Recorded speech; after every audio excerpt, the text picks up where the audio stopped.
সাদপন্থীদেরকে একটি সন্ত্রাসী সংগঠন আখ্যায়িত করে তাদেরকে নিষিদ্ধের আমরা দাবি জানিয়েছি। আবারও খুবই খুবই ক্ষোভের সাথে দুঃখের সাথে বলবো যে আপনার বারবার একই কথা বলছেন। মারামারি হলো কোথায়? রাতের অন্ধকারে ডাকাত দল এসে বাড়িতে হামলা চালিয়ে আপনার মানুষকে আহত করলো। আপনি এখন যদি সেখানে বলেন যে বাড়িওয়ালার মধ্যে আর ডাকাতদের মধ্যে সংঘর্ষ হয়েছে, মারামারি হয়েছে, এখানে তারা একটা ছদ্মবেশ ধারণ করে বাংলাদেশ বিরোধী এবং ইসলাম বিরোধী আন্তর্জাতিক মহলের সোর্স হিসাবে এবং এজেন্সি, তারা এজেন্ট হিসাবে বাংলাদেশের মধ্যে এবং ইসলামের এই সুমহান কাজ দাওয়াত এবং তাবলীগের কাজকে প্রশ্নবিদ্ধ করার জন্য তারা কাজ করতেছে। মাঠে যে উদ্ভূত পরিস্থিতি তৈরি হয়েছে, সেই মাঠে তারা জোরপূর্বক ঢুকে পড়েছে সাদপন্থীরা। আইন শৃঙ্খলা রক্ষাকারী বাহিনী, সরকারের সিদ্ধান্ত সবকিছুকে চ্যালেঞ্জ জানিয়ে সবকিছুকে তারা ভায়োলেট করে তারা সেখানে জোরপূর্বক সন্ত্রাসী কায়দায় তারা সেখানে প্রবেশ করেছে। সেই মাঠ তারা ছেড়ে দিয়েছে এবং ইতিমধ্যে আইন শৃঙ্খলা রক্ষাকারী বাহিনীর পক্ষ থেকে সেখানে 144 ধারা জারি করা হয়েছে। তো আমরা মনে করি যে পরিস্থিতি নিয়ন্ত্রণের জন্য যে পদক্ষেপ নিয়েছে, আমরা সেই পদক্ষেপের সাথে আমরা তাদেরকে আমরা সহযোগিতা করার আশ্বাস দিয়েছি। তবে সেখানে ইজতেমার মাঠে যেহেতু আমাদের আলেম ওলামাদের নেতৃত্বেই আজ প্রায় 7 বছর ধরে ইজতেমার মাঠ সারা বছর পরিচালিত হয়, শুধুমাত্র তাদের সাদপন্থীদেরকে ইজতেমা করার জন্য সিদ্ধান্তের আলোকে 4-5 দিনের জন্য তাদেরকে মাঠ দেওয়া হয় এবং তারা মাঠ ইজতেমা শেষে আবার প্রশাসনের মাধ্যমেই আবার আমাদের কাছে আলেম ওলামাদের কাছে মাঠ হস্তান্তর হয়। সেই হিসাবে সেই মাঠে বিপুল পরিমাণ সামানাপত্র রয়েছে, কয়েকশো কোটি টাকার সামানপত্র যেগুলো ইজতেমার কাজে ব্যবহার হয়ে থাকে। তো সেই সকল সামানাপত্রগুলো সেখানে পাহারাদারি করার জন্য, সংরক্ষণের জন্য আইন শৃঙ্খলা রক্ষাকারী বাহিনীর সাথে আমাদের স্বেচ্ছাসেবক দলও সেখানে তারা কর্মরত থাকবে। সেখানে আগামী দিনে ইজতেমার জন্য যেইভাবে কাজ করতে হয়, ইজতেমার যেহেতু সময় ঘনিয়ে আসছে, বিপুল আয়োজন, সেই যথাসময়ে যথাযথভাবে ইজতেমা সম্পন্ন করার জন্য যা প্রস্তুতির প্রয়োজন সেই প্রস্তুতি গ্রহণ করার ক্ষেত্রে প্রশাসন আমাদেরকে সম্পূর্ণ সহযোগিতা করবে, সেই আশ্বাস তারা দিয়েছেন। সেই সাথে আমাদের জোরালো একটা দাবি, সেটা হলো এই যে উপর্যুপরি সন্ত্রাসী হামলার মাধ্যমে সাদপন্থীরা যে মেসেজটা, যে বার্তাটা বাংলাদেশকে দিয়েছে, আমি শুধু বলবো না যে আমাদেরকে দিয়েছে, বরং বাংলাদেশকে দিয়েছে, সেটা হলো বাংলাদেশের রাষ্ট্রের প্রতি তারা একটা চ্যালেঞ্জ ছুড়ে দিয়েছে। গত 2 দিন যাবৎ রাষ্ট্রের সকল গুরুত্বপূর্ণ দায়িত্বশীলদের, রাষ্ট্রের প্রতিটি এজেন্সি, সংস্থা এবং প্রশাসনের সর্বোচ্চ পর্যায়ের কর্মকর্তাদের সঙ্গে মিটিং, আলাপ আলোচনা হচ্ছিল যে একটা আলোচনার মাধ্যমে মীমাংসা হবে। দাবি দাবা যাই থাকুক, সবটাই আলোচনার মাধ্যমে মীমাংসা হবে।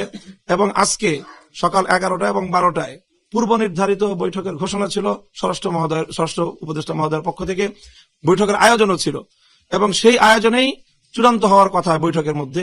এবং গত রাত্রেও বৈষম্য বিরোধী আন্দোলনের নেতৃবৃন্দ তারা তাদের সাথে আলোচনা করেছিল এবং শেষ রাতে তারা আমাদের সাথে সার্জিস আলম এবং হাসনাত আব্দুল্লাহ নেতৃত্বে তাদের প্রতিনিধি দল কাকরাইলে আলেমদের সাথে এবং মুরব্বীদের সাথে তারা বৈঠকে তারা সেখানে নিমগ্ন ছিল, বৈঠকরত ছিল।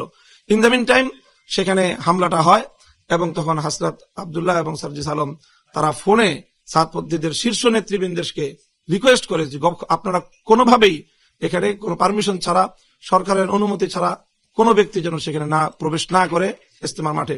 কিন্তু তাদের সবাইকে উপেক্ষা করে, সকল সিদ্ধান্তকে উপেক্ষা করে তারা এভাবে সন্ত্রাসী কায়দায় সেখানে প্রবেশ করে এরকম ঘুমন্ত মানুষদেরকে এভাবে হতাহত করে তারা বাংলাদেশের ব্যাপারে সারা পৃথিবীর সামনে যে মেসেজটা দিতে চাচ্ছে আজকে বাংলাদেশ বিরোধী শক্তি, আমাদের কাছে এটা স্পষ্ট যে তারা সেই শক্তির দোসর হিসেবে এখন ভূমিকা পালন করছে। কাজেই এই অপশক্তিকে প্রতিহত করা আমরা মনে করি যে শুধুমাত্র আলেম ওলামাদের কাজ নয়, এটি বাংলাদেশের রাষ্ট্র এবং প্রশাসনেরও কাজ। কাজে সেই জায়গা থেকে আমাদের স্পষ্ট দাবি হলো যে বিগত 2018 সালেও এভাবে হামলা চালিয়ে তারা 5,000 মানুষকে মারাত্মক আহত করেছিল, কয়েকজন ব্যক্তিকে তারা তখনও হত্যা করেছিল, কিন্তু তখনও তাদের বিরুদ্ধে তেমন কোনো আইনানুগ ব্যবস্থা গ্রহণ করা হয়নি রহস্যজনক কারণে। আবারও তারা একই ঘটনা পুনরাবৃত্তি ঘটলো। কাজে এই জন্য এই সাদপন্থীদেরকে একটি সন্ত্রাসী সংগঠন আখ্যায়িত করে তাদেরকে নিষিদ্ধের আমরা দাবি জানিয়েছি। কাজে আমরা আশা করি সেই বিষয়েও যথাযথ পদক্ষেপ গ্রহণ করা হবে। তারা শুধুমাত্র একটি বিবাদমান পক্ষই তারা নয়, বরং তারা এই ধরনের সন্ত্রাসী কার্যকলাপের মাধ্যমে নিজেদেরকে একটি সন্ত্রাসী গোষ্ঠী হিসেবে জাতির সামনে, বিশ্ব দরবারে তারা নিজেদের পরিচয় তুলে ধরেছে। কাজে সেই বিষয়ে যথাযথ পদক্ষেপ নেওয়া হবে, এটা আমরা আশা করছি। আমরা ইতিমধ্যে আমাদের এই উদ্ভূত পরিস্থিতিতে সারা বাংলাদেশ অগ্নিগর্ভ হয়ে আছে। প্রতিটি জেলায় জেলায়, প্রতিটি থানায় থানায় সকল ছাত্ররা তারা উত্তেজনার চরম পর্যায়ে রয়েছে। তাদের চারজন ভাই শহীদ হয়েছে, এখনো বেশ কয়েকজন নিখোঁজ রয়েছে, আর আহতের সংখ্যা তো অগণিত। এই পরিস্থিতিতে অগ্নিগর্ভ এই বাংলাদেশকে এবং সকল আমাদের অনুসারী যারা রয়েছে ধর্মপ্রাণ মুসলমানদেরকে, ছাত্র জনতাকে শান্ত করার জন্য আমরা কর্মসূচি ঘোষণা করেছিলাম যে আগামীকাল দুপুরে টঙ্গী ইজতেমা ময়দান অভিমুখে দেশব্যাপী সারা দেশ থেকে লং মার্চ হবে। এখন আজকের বৈঠকে আমাদেরকে মাননীয় স্বরাষ্ট্র উপদেষ্টা সহ সরকারি ঊর্ধ্বতন কর্তৃপক্ষ আমাদেরকে অনুরোধ করেছেন আমরা যেন আমাদের যেহেতু অন্যান্য দাবিগুলো, সব দাবিগুলো তারা পূরণের আশ্বাস দিয়েছেন, ফলপ্রসূ আলোচনা হয়েছে, সেই প্রেক্ষিতে ওনারা আমাদের কাছে অনুরোধ করেছেন আমরা যেন আমাদের এই আগামীকালের লং মার্চের কর্মসূচি প্রত্যাহার করি। তো আমরা এখান থেকে এখনই এটা চূড়ান্ত ঘোষণা দিতে পারছি না, যেহেতু আমাদের কাকরাইল মসজিদে ওলামা সম্মেলন অনুষ্ঠিত হচ্ছে, তারা আমাদের জন্য অপেক্ষমান। আমরা বৈঠকের ফলাফল নিয়ে সেখানে গিয়ে তাদের সাথে আলোচনা করব এবং আলোচনা করে আমরা আগামীকালকে কর্মসূচির ব্যাপারে চূড়ান্ত ঘোষণা আমরা দিব। এই ছিল আজকের এই বৈঠকের সারাংশ।